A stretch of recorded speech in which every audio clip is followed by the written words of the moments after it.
Hi all. നമ്മളപ്പം 108/2024 കുറച്ച് questions and answers with explanation നമ്മൾ നോക്കിയിരുന്നു. അതിൻ്റെ ഇടയ്ക്കൂടെ നമ്മൾ മലയാളം പര്യായങ്ങളും അതിൻ്റെ മാതൃകാ ചോദ്യങ്ങളും കൂടെയാണ് നോക്കിയതുകൊണ്ട് അതിൻ്റെ കുറച്ച് ഭാഗങ്ങൾ നമ്മൾ എടുത്തിട്ടില്ലായിരുന്നു. അപ്പോൾ അതിൻ്റെ കണ്ടിന്യൂഷനാണ് ചെയ്യാൻ പോകുന്നത്.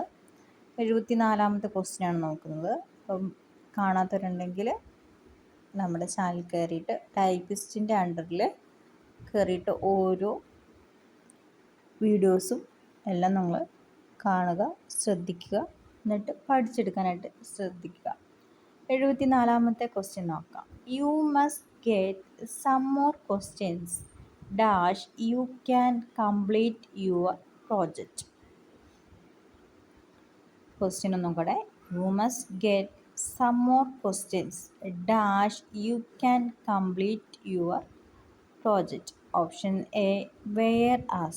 Option B, otherwise. Option C, however. Option D, moreover. അപ്പോൾ ഇതിൽ ഏത് ഓപ്ഷനാണ് നമുക്ക് വേണ്ടതെന്നാണ് നമുക്ക് നോക്കാം.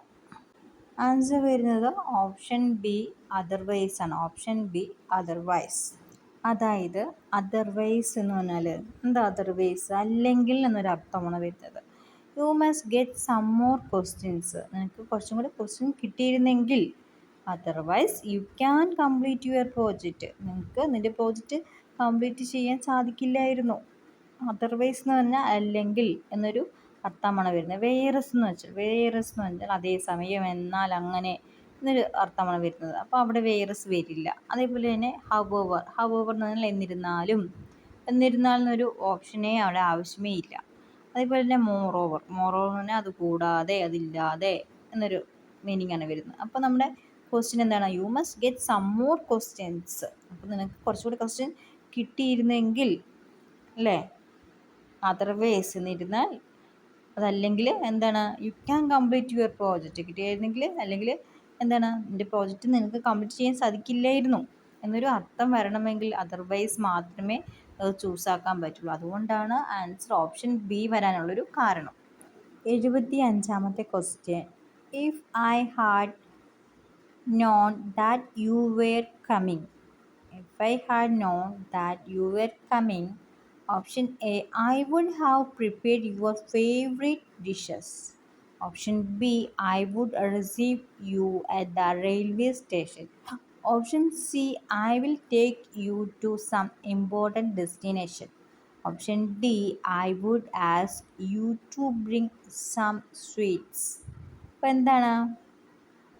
നീ വരുന്നത് ഞാൻ അറിഞ്ഞിരുന്നെങ്കിൽ എന്തൊക്കെയാണ് ചോദിക്കുന്നത്? ഞാൻ നിൻ്റെ ഫേവറേറ്റ് ഡിഷ് പ്രിപ്പയർ ചെയ്യുമായിരുന്നു, അല്ലെങ്കിൽ റെയിൽവേ സ്റ്റേഷനിൽ നിന്നെ വന്നിട്ട് പിക്കപ്പ് ചെയ്യുമായിരുന്നു, അല്ലെങ്കിൽ കുറച്ച് ഇമ്പോർട്ടൻ്റ് ആയിട്ടുള്ള ഡെസ്റ്റിനേഷനിൽ പോകാമായിരുന്നു, അല്ലെങ്കിൽ എന്താണ് വരുന്ന അറിഞ്ഞിരുന്നെങ്കിൽ കുറച്ച് സ്വീറ്റ്സൊക്കെ മേടിച്ചിട്ട് വരാനായിട്ട് പറഞ്ഞേനെ. അപ്പോൾ ഇതിലേതാണ് വരുന്നത്?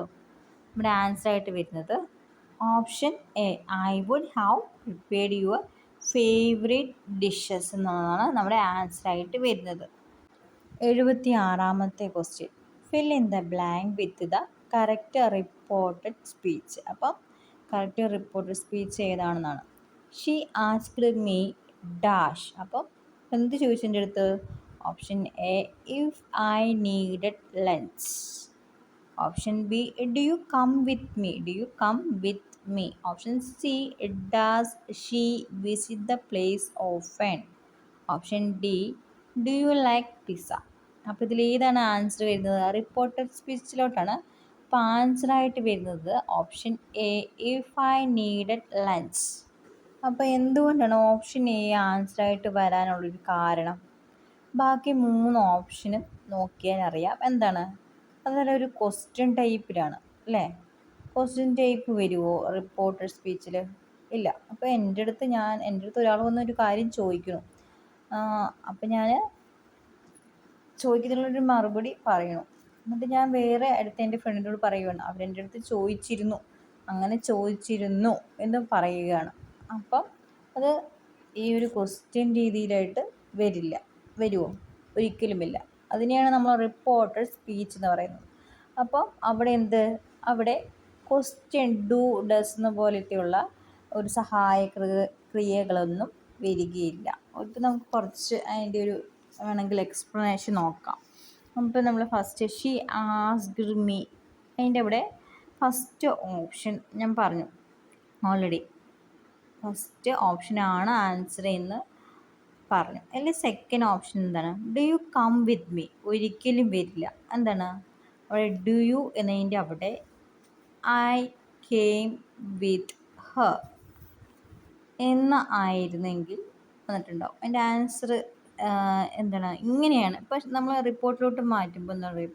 She asked me if I came with Har എന്നാണ് വരിക.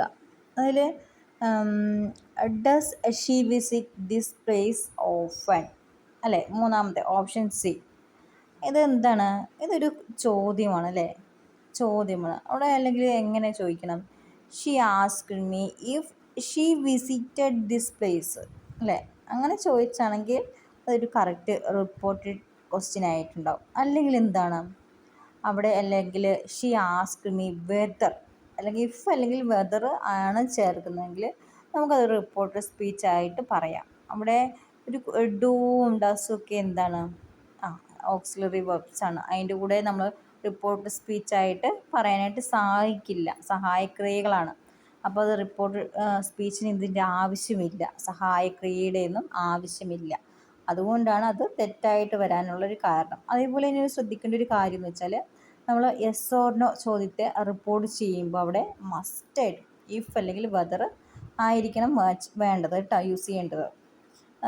അതേപോലെ തന്നെ അവിടെ ഒരു മിസ്റ്റേക്ക് വന്നത് വിസിറ്റ് എന്ന് പറയുന്നത് എന്താണ്? പ്രസൻറ്റ് സിമ്പിൾ ടെൻസ് ആണ്. അപ്പോൾ റിപ്പോർട്ട് സ്പീച്ചിലോട്ട് മാറ്റുമ്പോൾ നമുക്ക് വേണ്ടത് എന്താണ്? പാസ്റ്റ് സിമ്പിൾ ടെൻസ് ആണ്. അപ്പം മാറ്റേണ്ടത് പാസ്റ്റിലോട്ടാണ്. അപ്പം വിസിറ്റ് എന്ന് പറയുന്നത് എന്താവും? വിസിറ്റഡ് എന്നൊരു ഇതാവും.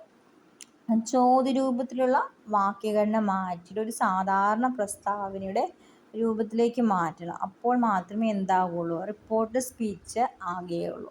ഉദാഹരണം, ഡാസ് ഷീ വിസിറ്റ് എന്നത് എന്താണ്?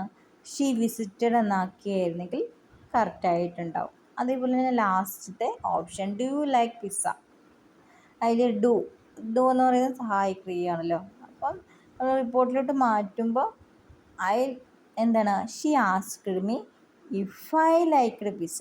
ഇഫ് ആയിരുന്നെങ്കിൽ എന്താണ് നമുക്ക് ആൻസർ എഴുതാൻ? ഇഫ് ഐ ലൈക്ക് അല്ല, liked.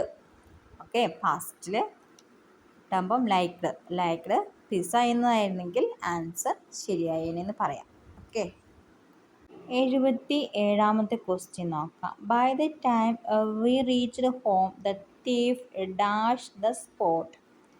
Option A leave, option B left, option C leaves, option D had left. അപ്പോൾ നമുക്ക് ഈ ഒരു ഓപ്ഷൻ വായിച്ച് കഴിയുമ്പോഴേക്കും നമുക്ക് മനസ്സിലാവും ഏതാണ്?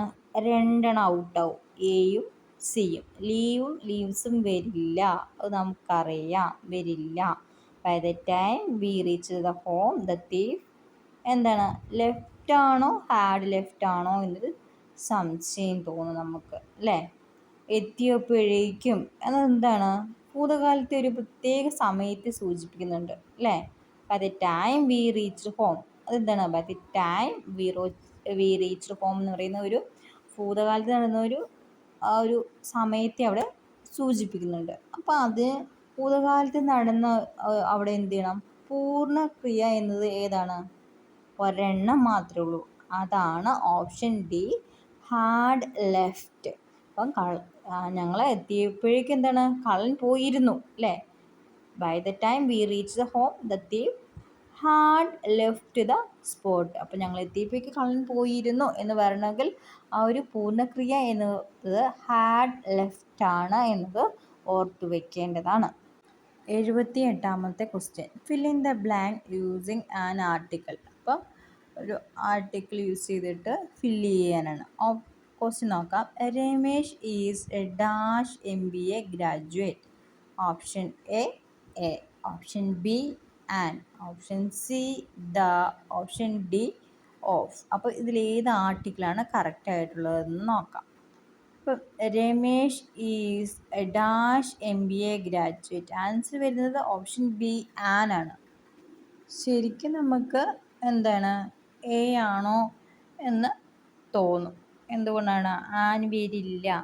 ചില ആൾക്കാരൊക്കെ കരുതി വെച്ചിരിക്കുന്നത് ആൻ പേരില്ല, A E I O U അവിടെ ഇല്ല എന്നൊരു കൺസെപ്റ്റ് ഉണ്ട്. പക്ഷെ എന്താണ്, കൺസോണൻ്റ് സൗണ്ടാണ് നോക്കുന്നത് കേട്ടോ.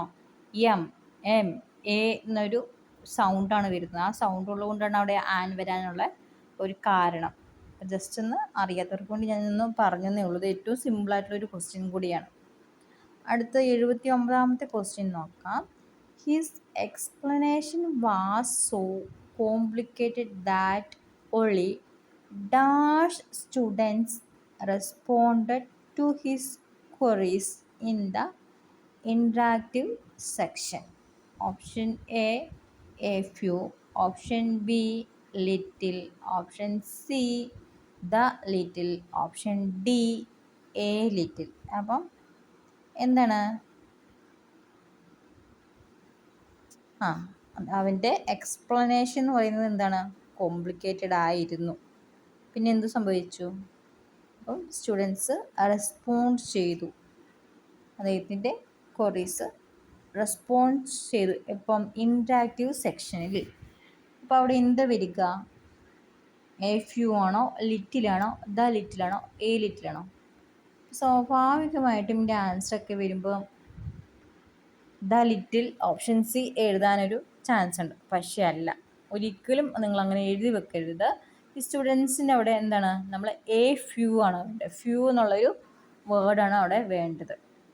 അപ്പോൾ ഓരോന്നിൻ്റെയും കൂടെ എന്തൊക്കെയാണ് ഉപയോഗിക്കുന്നത് എന്നുള്ളത് ഞാൻ പറഞ്ഞിട്ടുണ്ടെന്ന് തോന്നുന്നു. അത് സംശയമാണ്, വീഡിയോ ചെയ്തിട്ടൊന്ന് സംശയമുണ്ട്. അത് ഈ ഒരു സെക്ഷനിലാണോ പറഞ്ഞിരിക്കുന്നത് അറിയില്ല. അപ്പം ഞാൻ അത് കുട്ടികൾക്ക് ഒന്ന് പറഞ്ഞു കൊടുത്തിട്ടുണ്ടായിരുന്നു. സ്റ്റുഡൻസ് എന്ന് പറയുന്നത് എ ഫ്യൂ ആണ് വരുന്നത്. Option A. 80ാമത്തെ ഇന്നത്തെ ലാസ്റ്റ് ക്വസ്റ്റ്യനും കൂടെ നമുക്ക് നോക്കാം. Put the phrase in the correct order to unscramble the sentence. The most interesting movies I have ever seen. This is one of. Option A, BAC. Option B, ABC. Option C, CAB. Option D, BCA. അപ്പം ഇത് order തിരിച്ചിട്ടാണ് കിടക്കുന്നത്. അത് correct ഓർഡറിലായിട്ട് sentence ആക്കി മാറ്റാനാണ്. ഏറ്റവും സിമ്പിളായിട്ടുള്ള ഒരു mark മേടിക്കാൻ പറ്റുന്ന തരത്തിലുള്ളൊരു ക്വസ്റ്റ്യൻ കൂടിയാണെന്ന് വേണമെങ്കിൽ പറയാം. നമുക്ക് ആ സെൻറ്റൻസ് വായിക്കുമ്പോൾ തന്നെ നമുക്ക് മനസ്സിലാവില്ല എന്താണ് ആൻസർ വരുന്നത്. The most interesting movies I have ever seen. This is one of. അപ്പം ആ വായിക്കുമ്പോഴേ മനസ്സിലാവും എന്താണ് ദിസ് ഈസ് വൺ ഓഫ് ആദ്യം വരികയുള്ളൂ. ഓഫ് കഴിഞ്ഞിട്ട് this is one of I have എന്ന് വരില്ല. നോക്കുക, this is one of the most interesting movies I have ever seen, അങ്ങനെയല്ലേ വരിക. അപ്പോൾ സി എ ബി, അതായത് ഓപ്ഷൻ സി ആണ് നമ്മുടെ ആൻസറായിട്ട് വരിക.